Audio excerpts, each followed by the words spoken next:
တကယ်မြတ်စွာဘုရားဟောထားတယ်ဒုက္ခပတ္တနာသုတ်တံ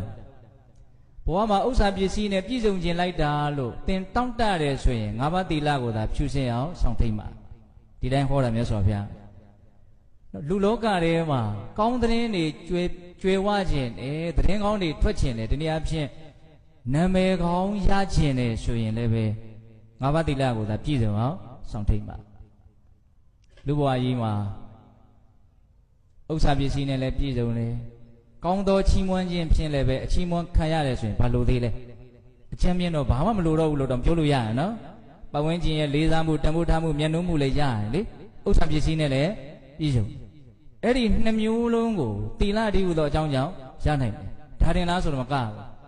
ဒါကဒီဘဝအတွက်လိုအပ်ချက်ကိုပဲပြည့်စုံစေတဲ့အပိုင်းကိုပြောတာနော်ဘဝကသိပြီးတာနဲ့ပြီးမလားမပြီးဘူးအဲ့ဒါဘာဆက်ပြောလို့လဲဆိုတော့ဗျာသိပြီးတဲ့နောက်မှာငါဘဝကောင်းလေးရကျင်လိုက်တာလို့တောင့်တတယ်ဆိုရင်လည်းငါးပါးသီလကိုသာပြည့်စုံအောင်စောင့်ထိန်၃ချက်ပြောတယ်နော်အဲ့ဒီသုတ်တံမှာဥစ္စာပစ္စည်းနဲ့ပြည့်စုံခြင်းရဲ့ချီးမွမ်းသံနဲ့ပြည့်စုံခြင်းရဲ့ပြီးတော့ဘာလို့ဘဝကောင်းကိုရခြင်းနဲ့ပြည့်စုံမှုဟုတ်ပြီလားဒါကြောင့်ကိုချင်းသီလနဲ့ပြည့်စုံမယ်ဆိုရင်တန်တရားမှာအစဉ်ပြေလိမ့်မယ်ချမ်းသာလိမ့်မယ်ဒီလိုမြတ်စွာဘုရားဟော